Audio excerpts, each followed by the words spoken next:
യെരമ്യാ പ്രവചനം 32-ാം അധ്യായം 19-ാം വാക്യത്തിൽ പ്രവാചകൻ ദൈവത്തോട് പ്രാർത്ഥിക്കുന്ന ഒരു പ്രാർത്ഥനയുടെ ഭാഗം.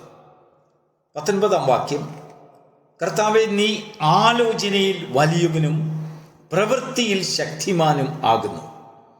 ഓരോരുത്തന് അവനവൻ്റെ നടപ്പിനും പ്രവൃത്തികളുടെ ഫലത്തിനും തക്കവണ്ണം കൊടുക്കേണ്ടതിന് നീ മനുഷ്യരുടെ എല്ലാ വഴികളിന്മേലും ദൃഷ്ടി വയ്ക്കുന്നു. ദൈവത്തിൻ്റെ പരിശുദ്ധ നാമം ഈ പ്രഭാതത്തിൽ മഹിതപ്പെടപ്പെട്ട് നൽകപ്പെട്ട വചനത്തെ ഓർത്ത് ദൈവത്തെ സ്തുതിക്കുന്നു. ദൈവവചനത്തിൽ ആദിയോട് അവസാനം നമ്മൾ പരിശോധിക്കുമ്പോൾ നമ്മുടെ പ്രവൃത്തിക്ക് തക്ക പ്രതിഫലം തരുന്നു, പ്രവൃത്തിക്ക് തക്ക പ്രതിഫലം കർത്താവ് തരും തരും തരും എന്നൊക്കെ അനേക വചനങ്ങളിൽ നമുക്ക് ബുദ്ധി ഉപദേശം ദൈവത്തിൻ്റെ ആത്മാവ് തരുമ്പോൾ, പ്രവാചകനായ യെരമ്യാവ് ഒരു പ്രത്യേക വിഷയം ഈ ഇന്ന് പ്രഭാതത്തിൽ നമ്മൾ വായിച്ച ഭാഗത്തുനിന്ന് നമുക്ക് വെളിവാക്കി തരികയാണ്. അതായത് ഓരോരുത്തന് അവനവൻ്റെ നടപ്പിനും പ്രവൃത്തികളുടെ ഫലത്തിനും തക്കവണ്ണം കൊടുക്കേണ്ടതിന്.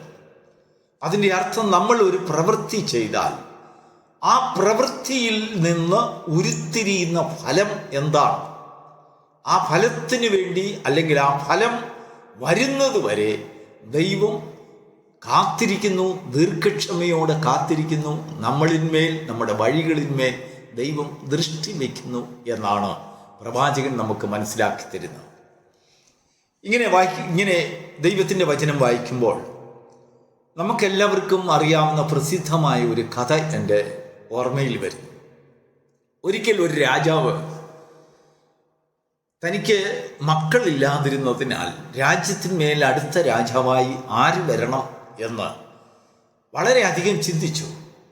ഒരു ദിവസം തൻ്റെ ബുദ്ധിയിൽ ഇങ്ങനെ ഒരു തോന്നലുണ്ടായി: ദേശത്തു നിന്ന് ഒരു ബാലനെ തിരഞ്ഞെടുക്കണം. അവൻ സത്യസന്ധനായിരിക്കണം, പ്രവൃത്തിയിൽ ശുഷ്കാന്തിയുള്ളവനായിരിക്കണം, നല്ല ഫലം, അവൻ്റെ പ്രവൃത്തിയാൽ നല്ല ഫലം ഉരുത്തിരിയുന്നവനായിരിക്കണം, ദേശത്തിന്മേൽ നീതിയും ന്യായവും കൊണ്ടുവരുന്നവനായിരിക്കണം. അപ്പോൾ ഇങ്ങനെയുള്ളൊരു വ്യക്തിയെ എങ്ങനെയാണ് കണ്ടുപിടിക്കുന്നത്? രാജാവ് തന്നെ ഒരു പരീക്ഷണത്തിന് ഒരുങ്ങി. കുറേ വിത്തുകൾ ആ രാജാവ് എടുത്തിട്ട് ആ ഭൃത്യന്മാരോട് പറഞ്ഞു, ആ വിത്തുകളെല്ലാം പുഴുങ്ങുവാൻ പറഞ്ഞു. ഒരു സസ്യത്തിൻ്റെ വിത്തുകൾ, ആ ധാന്യം പുഴുങ്ങിയതിന് ശേഷം അത് ഉണക്കി ദേശത്തു നിന്നും ചെറുപ്പക്കാരായിട്ടുള്ള കുറേ പേരെ തിരഞ്ഞെടുത്ത് രാജാവ് അവരുടെ ആ വിത്ത് കൊടുത്തു. എന്നിട്ട് പറഞ്ഞു, ഇത് കൊണ്ട് മുളപ്പിച്ച് ഏറ്റവും നല്ല ഫലം കൊണ്ടുവരുന്നവനെ ഞാൻ രാജാവാക്കും എന്ന് രാജാവ് വിളംബരം ചെയ്തു. എല്ലാ കുട്ടികളും ആ വിത്ത് വളരെ സന്തോഷത്തോടെ വാങ്ങിക്കൊണ്ടുപോയി. അവരെല്ലാവരും കുറേ നാൾ ശ്രമിച്ചിട്ടും വിത്ത് കിളിക്കുന്നില്ല.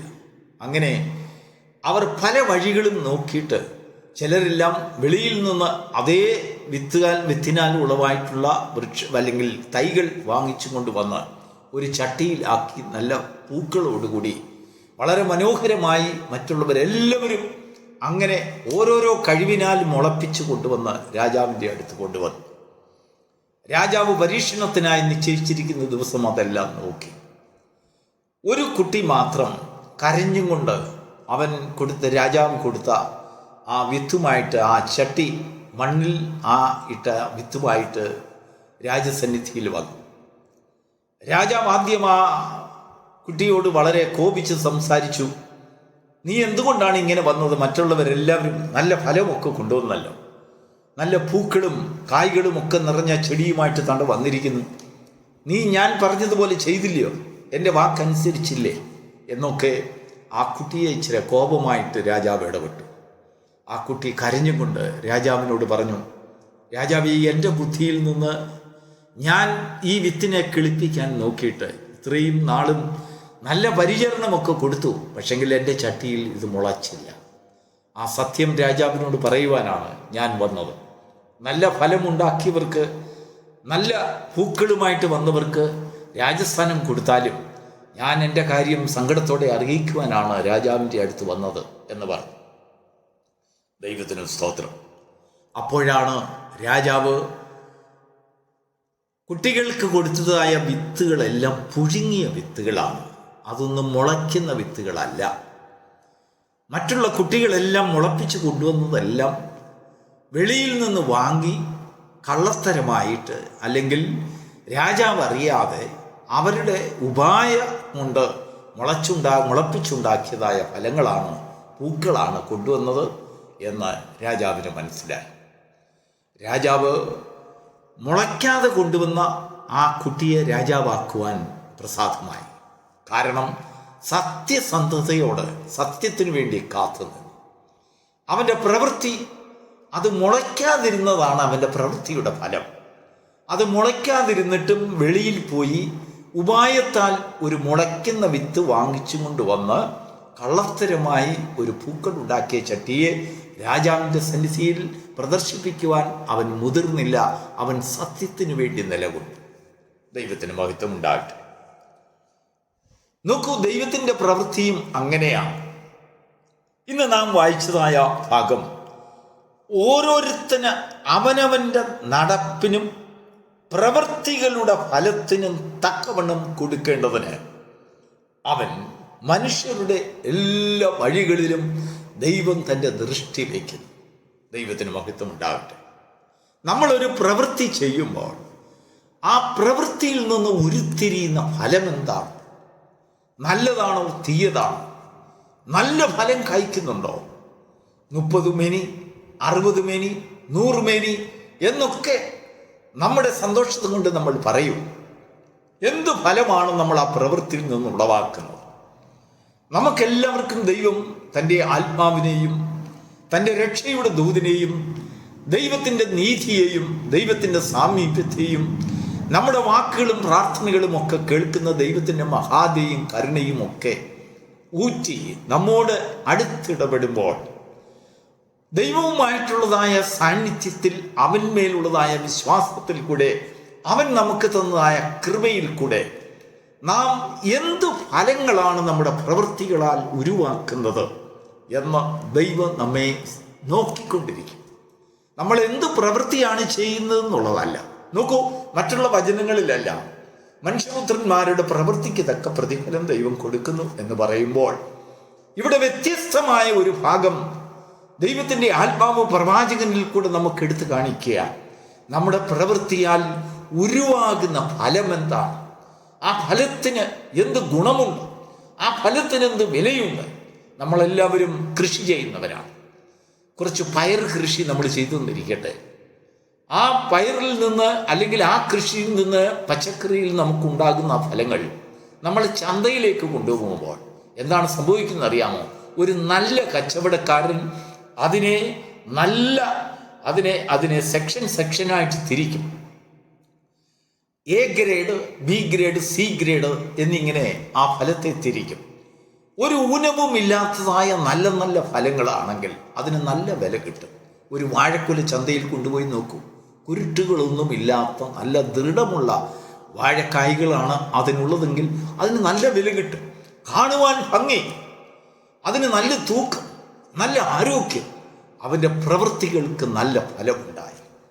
അവൻ്റെ ആ പ്രവൃത്തിക്ക്, എന്നാൽ അതോടൊപ്പം തന്നെ തൊട്ടടുത്ത തോട്ടത്തിൽ കൃഷി ചെയ്ത ഒരുവൻ്റെ വാഴക്കുലയോ ആ പയർ കൃഷിയോ പച്ചക്കറിയോ അത് ഫലമുണ്ടാക്കിയെങ്കിലും അത് നല്ല ക്വാളിറ്റി ആയിട്ടുള്ളതായ, അല്ലെങ്കിൽ ഒരു ഗ്രേഡ് ഉള്ളതായ ഫലം അല്ല ഉണ്ടായത്. നോക്കൂ, ദൈവം നമ്മുടെ വഴികളിൽ മേൽ ദൃഷ്ടി വയ്ക്കുന്നു. എന്തിനു വേണ്ടിയാണെന്ന് അറിയാമോ? നാം എന്തെല്ലാം കൃത്രിമങ്ങൾ, ഫലങ്ങൾ ഉണ്ടാക്കാൻ വേണ്ടി നമ്മൾ ചെയ്യുന്നു. അനേക പ്രവർത്തികൾ ചെയ്യുമ്പോൾ നമ്മൾ അതിന്മേലൊക്കെ നല്ല നല്ല ഫലമുണ്ടാക്കാൻ വേണ്ടി പല പല കൃത്രിമങ്ങൾ ചെയ്യുന്നുണ്ട്. എന്നാൽ സർവശക്തനായ ദൈവം നമ്മുടെ പ്രവൃത്തി മറ്റുള്ളവരുടെ മുമ്പിൽ അതിനാൽ ഉളവാകുന്ന ഫലത്തെ എക്സാഗ്രേറ്റ് ചെയ്ത് കാണിക്കുവാൻ വേണ്ടി ഉപയോഗിക്കുന്ന കൃത്രിമങ്ങളെ നോക്കുവാൻ വേണ്ടി ദൈവം ദൃഷ്ടി വയ്ക്കുന്നു. ദൈവാത്മാവിൽ മാത്രം ആശ്രയിക്കുന്ന ഒരു വ്യക്തി, ദൈവത്തിൻ്റെ കൃപയിൽ ആശ്രയിക്കുന്ന ഒരു വ്യക്തി, അവൻ 30, 60, 100 മേനിയായി അവൻ്റെ പ്രവൃത്തിക്ക് തക്ക ഫലമുണ്ടാകും. ആ ഫലത്തിനനുസരിച്ച് ദൈവം അവന് കൊടുക്കും. അതിനുവേണ്ടി ഒരു പ്രവൃത്തി ചെയ്തതിന് ശേഷം മനുഷ്യൻ ഏതെല്ലാം രീതിയിൽ അതിനെ പരിചരിക്കുന്നു എന്ന് ദൈവം നോക്കുവാനാണ് അവൻ്റെ മേൽ ദൃഷ്ടി വയ്ക്കുന്നത്. വളരെ വ്യത്യസ്തമാണ് ഈ വചനം. നമ്മുടെ പ്രവൃത്തിക്ക് ഇതൊക്കെ പ്രതിഫലമല്ല തരുന്നത്, പ്രവൃത്തിയാൽ ഉളവാകുന്ന ഫലത്തിനനുസരിച്ച് നമുക്ക് പ്രതിഫലം തരുന്നു, അതിനുള്ളതായ വില കിട്ടുന്നു. പ്രിയപ്പെട്ട ദൈവമക്കളെ, നമ്മളിൽ പലപ്പോഴും നമ്മൾ പലരോട് സുവിശേഷം പറയും, രക്ഷയുടെ ദൂതനെ അറിയിക്കും, മറ്റുള്ളവർക്ക് വേണ്ടി പ്രാർത്ഥിക്കും, മറ്റുള്ളവരെ ഉപദേശിക്കും, മറ്റുള്ളവരോട് ജ്ഞാനത്തോട് സംസാരിക്കും, മറ്റുള്ളവരെ സ്നേഹിക്കും, മറ്റുള്ളവരെ കരുതും. കാര്യമൊക്കെ ശരിയാണ്. പക്ഷെങ്കിൽ നീ കൊടുക്കുന്ന സ്നേഹത്തിൽ നിന്നും, നീ കാണിക്കുന്നതായ നിർവ്യാജ സ്നേഹത്തിൽ നിന്നും ഉരുത്തിരിയുന്നതായ ഫലം എന്താണ്? ആ ഫലത്തെയാണ് ദൈവം തൂക്കി നോക്കുന്നത്. ഒരു വാക്ക് പറയുമ്പോൾ ആ വാക്ക് നിർവ്യാജമായ സ്നേഹത്തിൽ നിന്ന് ഉളവാകുന്നതായ വാക്കാണെങ്കിൽ, നിർവ്യാജമായ കരുതലിൽ നിന്ന് ഉളവാകുന്നതായ വാക്കുകളാണെങ്കിൽ, അല്ലെങ്കിൽ നിർവ്യാജമായ സ്വഭാവത്തോടുകൂടെ ആ ദൈവിക സ്വഭാവത്തിനനുസരണമായിട്ടുള്ളതായ ഒരു വാക്കാണ് നിന്നിൽ നിന്ന് ഉളവാകുന്നതെങ്കിൽ, ആ വാക്കിനാൽ അനേക ഫലങ്ങൾ ഉളവായിത്തീരും. അനേക പ്രതിഫലങ്ങൾ ദൈവത്തിൽ നിന്ന് ലഭിക്കുവാൻ ആ പ്രവൃത്തി നമ്മെ സാധ്യമാക്കി തീർക്കുന്നു. ദൈവം നമ്മളൊരു പ്രവൃത്തി ചെയ്യുമ്പോൾ ആ പ്രവൃത്തിയാൽ ഉളവാകുന്ന ഫലത്തിനു വേണ്ടി ദൈവം ക്ഷമയോടെ കാത്തിരിക്കുന്നു. ദൈവത്തിൻ്റെ ദീർഘക്ഷമ ഇവിടെ വെളിവാക്കി കാണിക്കുകയാണ്. എന്തെങ്കിലും ഒരു പ്രവൃത്തി ചെയ്താൽ അതിന് തക്കവണ്ണമുള്ളൊരു പ്രതിഫലമല്ല. ഒരു കൂലിക്കാരൻ ഒരു ദിവസത്തെ വേലയാണ് ചെയ്യുന്നതെങ്കിൽ അവൻ ആ വേലയ്ക്ക് വിളിച്ചവനോട് കടപ്പാടുകളൊന്നുമില്ല. എന്നാൽ സ്ഥിരമായി ഒരുത്തൻ ഒരു കൃഷിത്തോട്ടത്തിന് ജോലി ചെയ്യുന്നുണ്ടെങ്കിൽ അതിന് ഫലം കൊടുക്കുന്ന സമയത്ത് യജമാനൻ വന്ന് നോക്കും, നിങ്ങൾ ജോലി ചെയ്തതിൽ നിന്ന് എന്ത് ഫലങ്ങളാണ് ഇതിൽ നിന്ന് ഉളവായിട്ടുള്ളതെന്ന് യജമാനൻ നോക്കുന്നു. എന്നാൽ ടെമ്പററി ആയിട്ട് 1-2 ദിവസം ജോലി ചെയ്തവർക്ക് അങ്ങോട്ടും ഇങ്ങോട്ടും കടപ്പാടുകളൊന്നുമില്ല. ഒരു ദിവസത്തെ ശമ്പളം വാങ്ങി അവൻ്റെ പാട്ടിന് പോയി. അവിടെ ഫലമുണ്ടാകുന്നു എന്ന് അവന് ഉത്തരവാദിത്തമില്ല, നോക്കേണ്ട ഉത്തരവാദിത്തമില്ല. എന്നാൽ ആ തോട്ടത്തിന്മേൽ അധികാരികളായി, ആ തോട്ടത്തിന്മേൽ ശുശ്രൂഷയ്ക്കായി വച്ചിട്ടുള്ളതായ ഒരു ജോലിക്കാരൻ, ഒരു വേലക്കാരൻ, അവർക്കെന്താണോ, അവർക്കൊരു ഭാരമുണ്ട്. അയ്യോ, ഫലം കായ്ക്കുന്ന സമയം, വിത്തുകളിൽ മരങ്ങൾ പൂക്കുന്ന സമയം, അത് നഷ്ടമായിക്കൂടാ. യജമാനൻ അതിന് ലാഭമുണ്ടാക്കുന്നതായ ഫലങ്ങൾ അതിൽ നിന്നുണ്ടാകണം. ഞങ്ങളെ തോട്ടത്തിന് അധികാരികളാക്കി യജമാനൻ വെച്ചിരിക്കുകയാണ്. അതുകൊണ്ട് ഈ തോട്ടത്തിൽ നിന്നും നല്ല ഫലങ്ങൾ ഉണ്ടാകണം എന്ന് ആ തോട്ടത്തിൽ വേല ചെയ്യുന്നവർക്ക് ഒരാഗ്രഹമുണ്ടാകും. അങ്ങനെ വരുന്നതായ ഫലത്തിന് കൊടുക്കുന്നതായ പ്രതിഫലത്തെ, അല്ലെങ്കിൽ അതിന് കൊടുക്കുന്നതായ കൂലിയെക്കുറിച്ചാണ് പ്രവാചകൻ ഇവിടെ സംസാരിക്കുന്നത്. ഓരോരുത്തൻ്റെ വഴികൾക്കനുസരണമായി അവൻ്റെ വഴികളിലും അവൻ ചെയ്യുന്ന പ്രവൃത്തികളിന്മേൽ ഉരുത്തിരിയുന്ന ഫലത്തിനുമനുസരിച്ച് അവന് തക്കവണ്ണം കൊടുക്കുവാൻ മനുഷ്യപുത്രന്മാരുടെ വഴികളിന്മേൽ ദൈവം ദൃഷ്ടി വയ്ക്കുന്നു. നമുക്ക് വ്യാജമായി പലത് ക്രിയേറ്റ് ചെയ്യുവാൻ കഴിയും, വ്യാജമായി പലത് ചെയ്തെന്ന് അവകാശപ്പെടുവാൻ കഴിയും. വ്യാജമായി അല്ലെങ്കിൽ ഉപാധികളോടെ നമ്മൾ പലതും പ്രകടമാക്കിയെന്നും അഭിനയിച്ചും ഒക്കെ നമ്മൾ പല കാര്യങ്ങൾ ചെയ്തു തന്നിരിക്കും. ഈ ലോകത്തിൽ മനുഷ്യരെ നമുക്ക് സമ്മതിപ്പിക്കാം, മനുഷ്യരെ നമുക്ക് പ്രസാദിപ്പിക്കാം, എന്തും കൊടുത്ത് മനുഷ്യനെ പ്രസാദിപ്പിക്കാം. എന്നാൽ ദൈവത്തെ പ്രസാദിപ്പിക്കുവാൻ അവന് വല്ലതും കൊടുത്തിട്ട് കാര്യം സാധിച്ചത് ആർ? ദൈവത്തിന് വചനം അങ്ങനെയാണ് ചോദിക്കുന്നത്. ദൈവത്തിന് കൈക്കൂലി കൊടുത്തിട്ട്, അല്ലെങ്കിൽ എന്തെങ്കിലും ഒരു ഉപകാരം ദൈവത്തിന് ചെയ്തിട്ട് എന്തെങ്കിലും കാര്യങ്ങൾ സാധിച്ചവൻ ആരുണ്ട്? ആരുമില്ല. ദൈവം നമ്മുടെ വഴികളിന്മേൽ ദൃഷ്ടി വയ്ക്കുന്നു. കാരണം നമ്മളൊരു പ്രവൃത്തി ചെയ്തതിന് ശേഷം ആ പ്രവൃത്തിയാൽ ഒരു ഫലമുണ്ടാകണമെന്ന് നമ്മളിൽ എത്രമാത്രം താല്പര്യമുണ്ടായി എന്ന് ദൈവം തൂക്കി നോക്കിക്കൊണ്ടിരിക്കുന്നു. നമ്മുടെ പ്രവൃത്തികൾ വ്യാജമോ, നമ്മുടെ പ്രവൃത്തികൾ കേവലം അഭിനയമോ, നമ്മുടെ പ്രവൃത്തികൾ കേവലം ശാസ്ത്രീയമോ, നമ്മുടെ പ്രവൃത്തികൾ കേവലം അല്ലെങ്കിൽ മറ്റുള്ളവരുടെ പ്രേരണകളാൽ അല്ലെങ്കിൽ മറ്റുള്ളവരെ അനുകരിക്കുന്നതിനാൽ ഉളവാകുന്നതാണോ, അതോ ഹൃദയത്തിൻ്റെ അടിത്തട്ടിൽ നിന്ന് ആത്മാവിൻ്റെ ബലത്താൽ ചെയ്യുന്ന പ്രവൃത്തികളാണോ എന്ന് ദൈവം പരിശോധിക്കുന്നു. ദൈവത്തിൻ്റെ വചനം ഈ പ്രഭാതത്തിൽ നമുക്ക് നൽകപ്പെട്ടതായ ചിന്തയ്ക്കായി നൽകിയ വചനം ഒരു പ്രാവശ്യം കൂടി നമുക്ക് വായിക്കാം. യെരമ്യാ പ്രവചനം 32-ാം അധ്യായത്തിന്റെ 19-ാം വാക്യം. കർത്താവേ, നീ ആലോചനയിൽ വലിയവനും പ്രവൃത്തിയിൽ ശക്തിമാനുമാകുന്നു. ഓരോരുത്തന് അവനവന്റെ നടപ്പിനും പ്രവൃത്തികളുടെ ഫലത്തിനും തക്കവണ്ണം കൊടുക്കേണ്ടവന് നീ മനുഷ്യരുടെ എല്ലാ വഴികളിന്മേലും ദൃഷ്ടി വയ്ക്കുന്നു. ദൈവത്തിന് സ്തോത്രം. നമ്മുടെ വഴികളിന്മേൽ ദൃഷ്ടി വച്ചിരിക്കുന്നവനായ ദൈവത്തിൻ്റെ ആ നോട്ടം എന്തിനു വേണ്ടിയാണെന്നറിയാമോ? നാം ചെയ്ത പ്രവൃത്തിയാൽ ഉളവാകുന്ന ഫലം കാത്തിരിക്കുന്നതിന് വേണ്ടി. ആ ഫലത്തിന് വേണ്ടി ദൈവം കാത്തിരിക്കുകയാണ്. ദൈവം നമ്മോട് ദീർഘക്ഷമ കാണിക്കുന്നു. ഒരു പ്രവൃത്തി ചെയ്ത ഉടനെ ദൈവം ന്യായം വിധിക്കുകയല്ല. നീ ചെയ്തത് തെറ്റോ ശരിയോ എന്ന് ദൈവം നിന്നെ വിധിച്ച് തള്ളുകയല്ല.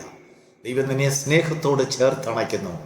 നീ ചെയ്ത പ്രവൃത്തിയാൽ, നീ പറഞ്ഞ വാക്കിനാൽ, നീ ചെയ്ത നോട്ടത്തിനാൽ, അല്ലെങ്കിൽ നീ ചെയ്ത ശുശ്രൂഷയാൽ എന്തെല്ലാം ഫലങ്ങളുണ്ടായി എന്ന് ദൈവം തൂക്കി നോക്കുന്നു. നിന്റെ വഴികളെ കർത്താവിന് മുൻപിൽ സമർപ്പിക്കുമ്പോൾ അവൻ അത് നേരെയാക്കും. നിന്റെ ഭാരം യഹോവയിന്മേൽ വയ്ക്കുമ്പോൾ അവൻ നിന്നെ പുലർത്തും.